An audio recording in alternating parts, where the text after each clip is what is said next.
ಆತ್ಮೀಯ ಸಾಹಿತ್ಯ ಪ್ರೇಮಿಗಳಿಗೆ ನಮಸ್ಕಾರಗಳು.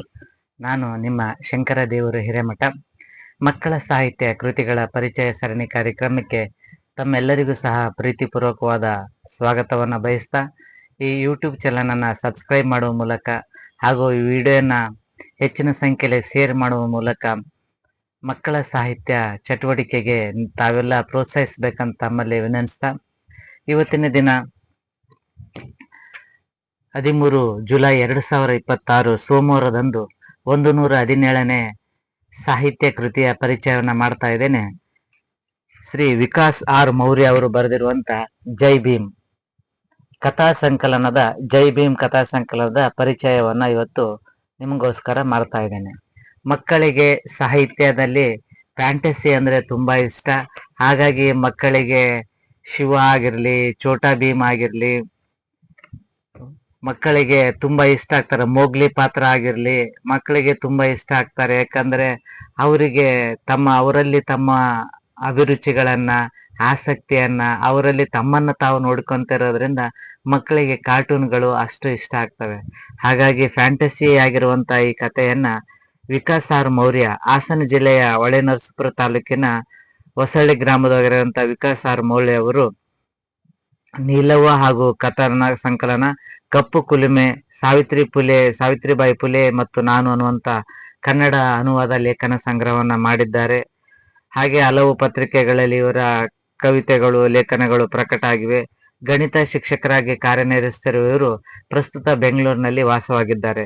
ಈ ಕಥಾ ಸಂಕಲನದಲ್ಲಿರುವಂತಹ ಚಿತ್ರಗಳನ್ನ ಸುರೇಶ್ ರಾಮಕೃಷ್ಣ ಅರ್ಕಸಾಲಿ ಅವರು ಬಿಡಿಸಿದ್ದಾರೆ. ಚಿತ್ರಕಲಾ ಶಿಕ್ಷಕರಾಗಿರುವಂತ ಇವರು ಹಲವಾರು ಚಿತ್ರಕಲಾ ಪ್ರದರ್ಶನವನ್ನ, ಏಕ ವ್ಯಕ್ತಿ ಚಿತ್ರಕಲಾ ಪ್ರದರ್ಶನವನ್ನ, ಡಗ್ಗು ಚಕ್ಕು ಕೇಳ್ರಪ್ಪ ಕಥೆಯ ಅಂಕಣದ ಕಲಾವಿದರಾಗಿ ಹೆಸರನ್ನ ಮಾಡಿದ್ದಾರೆ. ವಿಕಾಸ್ ಆರ್ ಮೌರ್ಯ ಅವರು ಬರೆದಿರುವಂತ ಜೈ ಭೀಮ್ ಕಥಾ ಸಂಕಲನದ ಪರಿಚಯವನ್ನ ಇವತ್ತು ನಾನು ಮಾಡಲಿದ್ದೇನೆ. ಈ ಕೃತಿಯನ್ನ ಕಿಂಡರ್ ಕಥಾ ಸರಣಿಯಲ್ಲಿ ನವಕರ್ನಾಟಕ ಪಬ್ಲಿಕೇಶನ್ ಪ್ರೈವೇಟ್ ಲಿಮಿಟೆಡ್ ಅವರು ಪ್ರಕಟಿಸಿದ್ದಾರೆ. 2025ರಲ್ಲಿ ಪ್ರಕಟವಾಗಿರುವಂತಹ ಈ ಕೃತಿ 3 ಮುದ್ರಣವನ್ನ ಕಂಡಿದೆ. ಮೊದಲ ಮುದ್ರಣ 2022ರಲ್ಲಿ ಪ್ರಕಟವಾಗಿದ್ದು, 3ನೇ ಮುದ್ರಣ 2025ರಲ್ಲಿ ಪ್ರಕಟವಾಗಿದೆ. 20 ಪುಟಗಳ ಈ ಕೃತಿ 75 ರೂಪಾಯಿ ಬೆಲೆಯನ್ನ ನಿಗದಿಪಡಿಸಲಾಗಿದೆ. ಈ ಜೈ ಭೀಮ್ ಅನ್ನುವಂಥದ್ದು ಒಂದು ಫ್ಯಾಂಟಸಿಯ ಕಥೆಯಾಗಿದೆ. ಈಗ ಸದ್ಯ ನಡೀತಿರುವಂತಹ ಸಮಸ್ಯೆಗಳಿಗೆ, ವರ್ತಮಾನದಲ್ಲಿ ನಡೆಯುತ್ತಿರುವಂತಹ ಸಮಸ್ಯೆಗಳಿಗೆ ಪರಿಹಾರ ರೂಪದಲ್ಲಿ ಜೈ ಭೀಮ್ ಅನ್ನ ನಾವು ಕಾಣುತ್ತೇವೆ. ಹಾಗೆ ವಿಶ್ವದಲ್ಲೇ ಅತ್ಯಂತ ದೊಡ್ಡ ಲಿಖಿತ ಸಂವಿಧಾನವನ್ನ ಹೊಂದಿರುವಂತ ಭಾರತದ ಸಂವಿಧಾನ ಶಿಲ್ಪಿ ಆಗಿರುವಂತ ಡಾಕ್ಟರ್ BR ಅಂಬೇಡ್ಕರ್ ಅವರನ್ನ ಜೈ ಭೀಮ್ ಪಾತ್ರದಲ್ಲಿ ಇಲ್ಲಿ ಚಿತ್ರೀಕರಿಸಲಾಗಿದೆ. ಜೈ ಭೀಮ್ ಪಾತ್ರದ ಮೂಲಕ ಡಾಕ್ಟರ್ BR ಅಂಬೇಡ್ಕರ್ ಅವರು ನಮಗೆ ನೀಡಿರುವಂತ ಸಂವಿಧಾನ ಹಾಗೂ ಸಂವಿಧಾನದ ಮೂಲಕ ಅವರು ನಮಗೆಲ್ಲ ಹೇಳಿರುವಂತ ಸಮಾನತೆ, ಶಿಕ್ಷಣದ ಮಹತ್ವವನ್ನ ಹಾಗೂ ಸ್ವಾತಂತ್ರ್ಯ, ಸಮಾನತೆ ಹಾಗೂ ಸಹೋದರತ್ವಕ್ಕೆ ಅವರು ಕೊಟ್ಟಿರುವಂತ ಮೌಲ್ಯಗಳನ್ನ ಈ ಕಥೆಯ ಮೂಲಕ ಚಿತ್ರಿಸುವಂತಹ, ಪ್ರಸ್ತುತಪಡಿಸುವಂತ ಕೆಲಸವನ್ನ ಲೇಖಕರಾದ ವಿಕಾಸ್ ಆರ್ ಮೌರ್ಯ ಅವರು ಮಾಡಿದ್ದಾರೆ. ನಾವು ಕಥೆಯನ್ನ ಪ್ರಾರಂಭದಲ್ಲಿ ನೋಡಬಹುದು. ಕೆಲವು ಪಾಲಕರಿಗೆ ಫೀಸನ್ನ ಕಟ್ಟಿಲ್ಲ ಅನ್ನುವಂತ ಕಾರಣಕ್ಕೆ ಅವರಿಗೆ ಪರೀಕ್ಷೆಗೆ ಕುಂದಿರಿಸಲಾರದೆ, ಅವರಿಗೆ ಪರೀಕ್ಷೆಯ ಪ್ರವೇಶ ಪತ್ರಗಳನ್ನ ಕೊಡದೆ ಆ ಪಾಲಕರನ್ನ ಗೇಟಿನ ಹೊರಗಡೆ ಹಾಕಿರ್ತಾರೆ. ಗೇಟಿನ ಒಳಗಡೆ ಬಂದು ಅವರು ಶಾಲಾ ಮುಖ್ಯಸ್ಥರಿಗೆ ಬೇಡಿಕೊಳ್ತಾರೆ, ಕೈ ಮುಗಿದು ಬೇಡಿಕೊಳ್ತಾರೆ, ಮಕ್ಕಳ ವಿದ್ಯಾಭ್ಯಾಸವನ್ನ ಹಾಗೂ ಅವರ ವಿದ್ಯಾರ್ಥಿ ಜೀವನವನ್ನ ನಾಶ ಮಾಡಬೇಡ್ರಿ, ಅವರಿಗೆ ಪ್ರವೇಶ ಪತ್ರವನ್ನು ಕೊಟ್ಟು ಪರೀಕ್ಷೆಯಲ್ಲಿ ಕುಳಿತುಕೊಳ್ಳೋಕೆ ಅವಕಾಶ ಕೊಡ್ರಿ, ನಂತರ ನಾವು ಫೀಸ್ ಕಟ್ತೀವಿ ಅಂತ ಅವ್ರು ಬಹಳಷ್ಟು ಗೋಗೆರೆದ್ರು ಸಹ ಆ ಮುಖ್ಯಸ್ಥರು ಅವರಿಗೆ ಸೆಕ್ಯೂರಿಟಿ ಗಾರ್ಡ್ ಅನ್ನ ಕರೆದು ಗೇಟ್ ನಿಂದ ಹೊರಗೆ ಹಾಕುವಂತ ಸಂದರ್ಭದಲ್ಲಿ ಮಕ್ಕಳು ಅಳುತ್ತಾರೆ, ಪಾಲಕರು ಗೋಗರ್ತಾರೆ. ಆಗ ಆಕಾಶದಲ್ಲಿ ಒಂದು ಮಿಂಚು ಬರ್ತತೆ. ಮಿಂಚಿನಿಂದ ಬಂದಂತ ಒಂದು ಧ್ವನಿ we the people of India ಅನ್ನುವಂತ ಘೋಷಣೆಯೊಂದಿಗೆ ಗಟ್ಟಿಯಾಗಿ ಮಲಗುತ್ತೆ. ಅವಾಗ ಎಲ್ಲರೂ ನೋಡ್ತಾರೆ, ಕೆಂಪು ಸೂರ್ಯನ ರೀತಿ ಬಂದಿರುವಂತ ಒಂದು ಹಾರುತ್ತಿರುವಂತ ಪಕ್ಷಿ ಬರುತ್ತೆ. ಪಕ್ಷಿಗೆ ಒಬ್ಬ ಯುವಕನಿಗೆ ರೆಕ್ಕೆಗಳಿರ್ತವೆ, ರೆಕ್ಕೆಗಳು ಪುಸ್ತಕದ ರೆಕ್ಕೆಗಳಾಗಿರ್ತವೆ. ಆತಂತಲ್ಲಿ ಒಂದು ಖಡ್ಗ ಇರುತ್ತೆ, ಆ ಖಡ್ಗ ಪೆನ್ನಿನ ಆಕಾರದಲ್ಲಿರುತ್ತೆ. ಆ ಪುಸ್ತಕಗಳ ರೆಕ್ಕೆಯನ್ನು ಹೊಂದಿರುವಂತ ಯುವಕ ಆಕಾಶದಲ್ಲಿ ಹಾರಿ ಬರ್ತಾನೆ. ನೀಲಿಯ ಬಟ್ಟೆಗಳನ್ನ ತೊಟ್ಟಿಕೊಂಡಿರುವಂತಹ ಯುವಕ ಬರ್ತಾನೆ. We the people of India ಅನ್ನುವಂತ ಘೋಷಣೆಯನ್ನ ಇಟ್ಕೊಂಡು ಬಂದಿರುವಂತಹ ವ್ಯಕ್ತಿ ಕನ್ನಡಕವನ್ನೇ ಧರಿಸಿಲ್ಲ ಅಷ್ಟೇ, ಅಂಬೇಡ್ಕರ್ ಅವರ ತದ್ರೂಪಿಯಲ್ಲಿ ಆಗಿರುವಂತಹ ವ್ಯಕ್ತಿ ಯುವಕ ಬಂದಾಗ ಆ ಭಾರತದ ಸಂವಿಧಾನವನ್ನ ಜಾರಿಗೊಳಿಸಲು ಬಂದಂತವನು ನಾನು ಅನ್ನುವಂತ ವಿಷಯವನ್ನ ಹೇಳಿ, ಪೋಷಕರಿಗೆ ನೀವೇನ್ ಚಿಂತೆ ಮಾಡಬೇಡ್ರಿ, ಸಮಸ್ಯೆಯನ್ನ ಬಗೆಹರಿಸ್ತೀನಿ ಅಂತೇಳಿ ಜೈ ಭೀಮ್ ಅದಕ್ಕೆ ಬಂದಿದ್ದೀನಿ ನಾನು ಜೈ ಭೀಮ್ ಅಂತ ಹೇಳಿದ ನಂತರ ಆ ಗೇಟನ್ನ ಒದ್ದು ಒಳಗಡೆ ಬರ್ತಾನೆ. ಗೇಟ್ ಛಿದ್ರವಾಗಿ ಸೆಕ್ಯೂರಿಟಿ ಗಾರ್ಡ್ ದೂರ ಹೋಗಿ ಬೀಳ್ತಾನೆ. ಬಹಳಷ್ಟು ಸೆಕ್ಯೂರಿಟಿ ಗಾರ್ಡ್ಗಳು ಅವನನ್ನ ತಡಿಬೇಕಂತ ತಡೆಯಕ್ ಹೋದ್ರು ಸಹ ಅವನು ಅವರನ್ನೆಲ್ಲ ಹಿಂದಿಕ್ಕಿ ಆ ಮುಖ್ಯಸ್ಥನ ಹತ್ತಿರ ಹೋಗ್ತಾನೆ. ಮುಖ್ಯಸ್ಥನ ಕೊಠಡಿಯಲ್ಲಿ ಹೋಗಿ ಜೈ ಭೀಮ್ ತನ್ನ ರೆಕ್ಕೆಗಳನ್ನ ಬಿಚ್ಚಿ ಸೊಂಟದಲ್ಲಿದ್ದಂತ ಉದ್ದನೆಯ ಪೆನ್ನನ್ನ ತೆಗೆದು ಆ ಮುಖ್ಯಸ್ಥನ ಮುಂದೆ ಇಡ್ತಾನೆ. ಮುಖ್ಯಸ್ಥ ಭಯಭೀತನಾಗಿ ಆ ಪೆನ್ನಿನಿಂದ ಬಂದಂತ ಮಿಂಚಿಗೆ ಅವನು ಹೆದರ್ತಾನೆ. ಹೆದರಿ ನಂತರ ಅವನು ಏನ್ ಮಾಡ್ತಾನೆ, ಎಲ್ಲಾ ವಿದ್ಯಾರ್ಥಿಗಳಿಗೆ ಹೋಗಿ ಪ್ರವೇಶ ಪತ್ರಗಳನ್ನ ಕೊಟ್ಟು ಪರೀಕ್ಷೆ ಬರೆಯಲು ಅವಕಾಶ ಮಾಡಿಕೊಡ್ತಾನೆ. ಅವಾಗ ಜೈ ಭೀಮ್ ಹೇಳ್ತಾನೆ, ನೀವೇನು ಚಿಂತೆ ಮಾಡಬೇಡ್ರಿ, ಸಂವಿಧಾನವನ್ನ ಜಾರಿಗೆ ತರಲು ಬಂದಿರುವಂತ ನಾನು ನಿಮ್ಮೆಲ್ಲ ಕಷ್ಟಗಳನ್ನ ನಾನು ಪರಿಹರಿಸ್ತೇನೆ ಅಂತೇಳಿ ಅವರಿಗೆಲ್ಲ ಭರವಸೆಯನ್ನ ಕೊಟ್ಟು ಮಾಯ ಆಗ್ತಾನೆ. ಇನ್ನೊಂದು ಕಡೆ ಬೀದಿಗಳಲ್ಲಿ ಸರ್ಕಾರ ನಗರಗಳನ್ನ ಕಟ್ಟುವುದಕ್ಕಾಗಿ, ದೊಡ್ಡ ದೊಡ್ಡ ಕಟ್ಟಡಗಳನ್ನ ಕಟ್ಟುವುದಕ್ಕಾಗಿ ನಗರ ಯೋಜನೆಯನ್ನ ಹಾಕಿಕೊಂಡು ಬಡವರ ಗುಡಿಸಲುಗಳನ್ನ ಖಾಲಿ ಮಾಡಿಸ್ತಾ ಇರ್ತಾರೆ. ಆಗ ಬಡವರು ಬೀದಿ ಪಾಲಾಗಿ ಅವರು ಅಳುತ್ತಾ ಇರುವಂತ ಶಬ್ದವನ್ನ ಕೇಳಿಸಿಕೊಂಡಂತ ಜೈ ಭೀಮ್ ಆ ಧ್ವನಿ ಬಂದಂತ ಅಳುವಿನ ಶಬ್ದಗಳನ್ನ ಬಂದಂತ ಕಡೆ ಜೈ ಭೀಮ್ ಹೋಗ್ತಾನೆ. ಅದೇ ರೀತಿ ಕೆಂಪು ನಕ್ಷತ್ರಗಳ ರೂಪದಲ್ಲಿ ಹೊರಬಂದಂತ ನೀಲಿ ಬಣ್ಣವನ್ನ ತೊಟ್ಟುಕೊಂಡಂತ ಯುವಕ ಪುಸ್ತಕಗಳನ್ನೇ ರೆಕ್ಕೆಯನ್ನಾಗಿಕೊಂಡು ಪೆನ್ನನ್ನೇ ಖಡ್ಗದ ರೀತಿ ಇಟ್ಕೊಂಡಿರುವಂತ ವ್ಯಕ್ತಿ ಹೋಗ್ತಾನೆ. ಬುಲ್ಡೋಸರ್ಗಳಿಂದ ಮನೆಯನ್ನ ಗುಡಿಸಲುಗಳನ್ನ ಖಾಲಿ ಮಾಡಿಸ್ತಾ ಇರ್ತಾರೆ. ಜನಗಳು ಬೀದಿ ಪಾಲಾಗಿ ಬೀದಿಯಲ್ಲಿ ರಸ್ತೆಯಲ್ಲಿ ಕುಳಿತು ಅಳ್ತಾ ಇರ್ತಾರೆ. ಅಂತ ಸಂದರ್ಭದಲ್ಲಿ ಅಲ್ಲಿಗೆ ಬಂದಂತ ಜೈ ಭೀಮ್ ಬುಲ್ಡೋಸರ್ಗಳನ್ನ ಗಾಳಿಯಲ್ಲಿ ತೂರಿ ಶ್ರೀಮಂತನ ಕುತ್ತಿಗೆಗೆ ಜೈ ಭೀಮ್ ತನ್ನ ಪೆನ್ನನ್ನು ಇಟ್ಟು we are the people of India ಅಂತ ಹೇಳಿ, ಈ ನಗರ, ಈ ಭೂಮಿ ನಿನ್ನ ಸೊತ್ತಲ್ಲ, ನಿನ್ನ ಆಸ್ತಿ ಅಲ್ಲ, ಇದು ಶ್ರೀಮಂತರ ಆಸ್ತಿ ಅಲ್ಲ, ಇದು ಬಡವರ ಆಸ್ತಿ, ಇಲ್ಲೇನು ವಾಸ ಮಾಡ್ತಾ ಇದಾರೆ ಅವ್ರ ಆಸ್ತಿ ಅಂತೇಳಿ ಶ್ರೀಮಂತನಿಗೆ ಹೇಳಿದಾಗ ಶ್ರೀಮಂತ ಆ ಭೂಮಿಯನ್ನ ಬಿಟ್ಟು ಬಡವರಿಗೆ ಬಿಟ್ಟು ಅವನು ಹೋಗ್ತಾನೆ.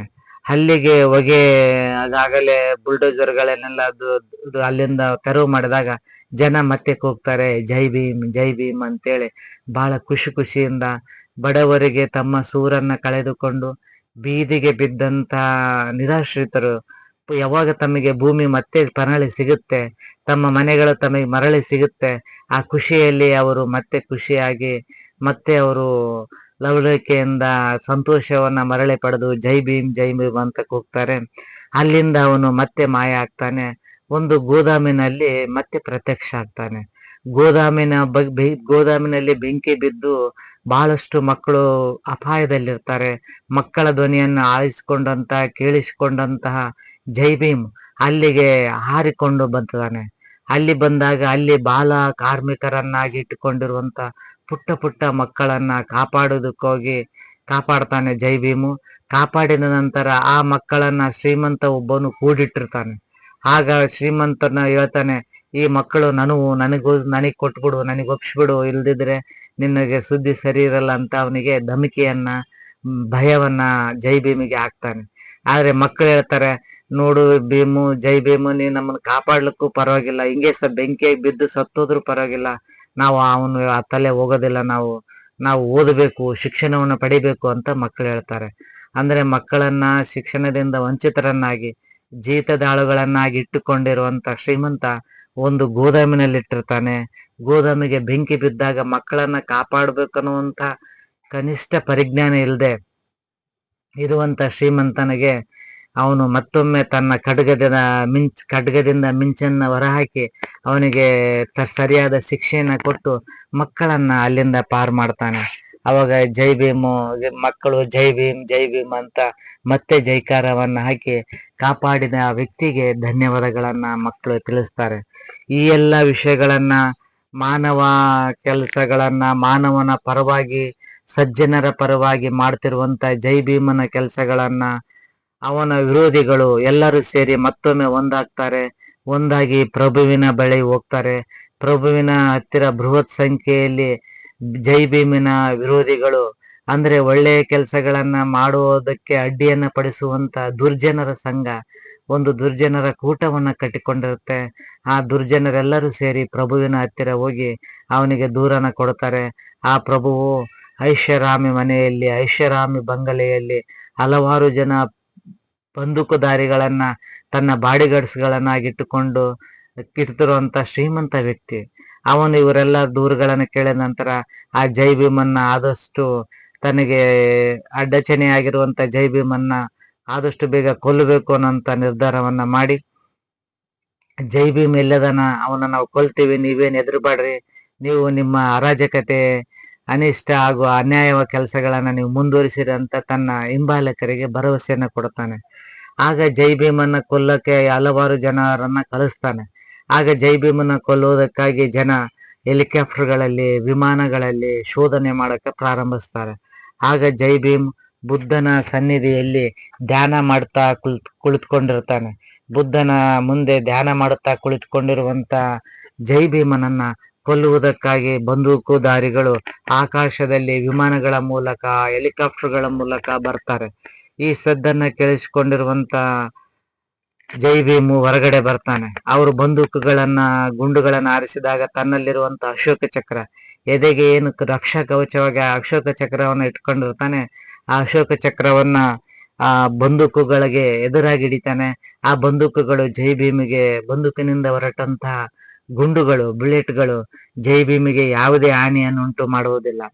ಅಶೋಕ ಚಕ್ರದ ಒಂದು ರಕ್ಷಾ ಕವಚ ಜೈ ಭೀಮನನ್ನ ಕಾಪಾಡುತ್ತೆ. ನಂತರ ಆ ವಿಮಾನಗಳನ್ನ ಒಡೆದುರುಳಿಸಿ, ಹೆಲಿಕಾಪ್ಟರ್ಗಳನ್ನ ಒಡೆದುರುಳಿಸಿ, ಬಂದೂಕುಗಳನ್ನು ಒಡೆದುರುಳಿಸಿ ಜನರ ಮಧ್ಯೆ ಬರ್ತಾನೆ ಜೈ ಭೀಮ್. ಜನರ ಮಧ್ಯೆ ಬಂದು ಬಂದೂಕುದಾರಿಗಳೊಂದಿಗೆ ಫೈಟಿಂಗ್ ಆಡ್ತಿರುವಂತ ಸಂದರ್ಭದಲ್ಲಿ ಒಬ್ಬ ವ್ಯಕ್ತಿ ಹಿಂದಿನಿಂದ ಬಂದು ಜೈ ಭೀಮಿಗೆ ಚಾಕುನಿಂದ ಚುಚ್ತಾನೆ. ಚಾಕುವಿನಿಂದ ಚುಚ್ಚಿದಾಗ ಅವನು ಹಿಂತಿರುಗಿ ನೋಡ್ತಾನೆ ಜೈ ಭೀಮು.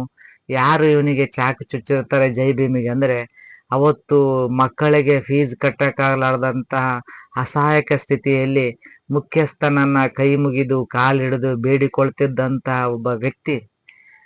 ಆ ವ್ಯಕ್ತಿ ಯಾರು ಜೈ ಭೀಮ್ ಸಹಾಯ ಮಾಡಿರ್ತಾನೋ ಅದೇ ವ್ಯಕ್ತಿ ಬಂದು ಎಂದು ಜೈ ಭೀಮಿಗೆ ಬೆನ್ನಿನಿಂದ ಬಂದು, ಹಿಂದುಗಡೆಯಿಂದ ಬಂದು ಚಾಕನ್ನ ಚುಚ್ಚಿ ಕೊಲ್ಲುವಂತ ಪ್ರಯತ್ನ ಮಾಡ್ತಾನೆ.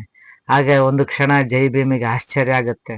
ನಾನು ಈ ವ್ಯಕ್ತಿಗೆ ಸಹಾಯ ಮಾಡಿದ್ದೆ, ಈ ವ್ಯಕ್ತಿಗೆ ನಾನು ಎಷ್ಟು ಸಹಾಯ ಮಾಡೀನಿ, ಈ ವ್ಯಕ್ತಿ ನನಗೆ ಋಣಿಯಾಗಿರ್ಬೇಕಿತ್ತು. ಅಂದ್ರೆ ನನಗೆ ಈ ಹೋರಾಟ ಮಾಡುವಂತ ಸಂದರ್ಭದಲ್ಲಿ ನನ್ನ ಪರವಾಗಿ ಇವರು ಹೋರಾಟ ಮಾಡಬೇಕಿತ್ತು. ಆದ್ರೆ ಈ ವ್ಯಕ್ತಿ ನನಗೇನೆ ಕೊಲ್ಲಕ ಇದು ಮಾಡ್ತಾನಲ್ಲ ಅನ್ನೋಂತ ಸಂದರ್ಭದಲ್ಲಿ ಆಗ ಪ್ರಭು ಬರ್ತಾನೆ. ಪ್ರಭು ಬಂದಾಗ ಹೇಳ್ತಾನೆ, ನೀನೆಲ್ಲ ಇವರಿಗೆ ಎಷ್ಟು ಎಲ್ಲ ಒಳ್ಳೆ ಕೆಲಸಗಳನ್ನ ಮಾಡಿದಿ, ಆದ್ರೂ ಸಹ ಇವರೆಲ್ಲರೂ ಸಹ ನೀ ಮಾಡಿರುವಂತ ಒಳ್ಳೆ ಕೆಲಸಗಳನ್ನ ಮರೆತು ನನ್ನ ಪರವಾಗಿ ನಾನು ಕೊಟ್ಟಿರುವಂತ ಆಮಿಷಕ್ಕೆ ಒಳಗಾಗಿ ನನ್ನ ಪರವಾಗಿ ಕೆಲಸ ಮಾಡ್ತಾ ಇದ್ದಾರೆ ಅನ್ನುವಂತ ಮಾತನ್ನ ಆ ಪ್ರಭು ಜೈ ಭೀಮಿಗೆ ಹೇಳ್ತಾನೆ. ಆಗ ಜೈ ಭೀಮು ಮತ್ತೆ ಹೋರಾಟ ಮಾಡ್ತಾನೆ. ನನ್ನ ಜನ ನನಗೆ ಏನೇ ಮಾಡಿದ್ರು ಪರವಾಗಿಲ್ಲ, ನಾನು ನ್ಯಾಯದ ಪರವಾಗಿ, ಬಡವರ ಪರವಾಗಿ, ಸಂವಿಧಾನದ ಪರವಾಗಿ ಇರ್ತೀನಿ ಅನ್ನುವಂತ ಮಾತನ್ನ ಹೇಳಿ ಪ್ರಭುವಿನೊಂದಿಗೆ ಹೋರಾಟಕ್ಕೆ ಪ್ರಾರಂಭ ಮಾಡ್ತಾನೆ.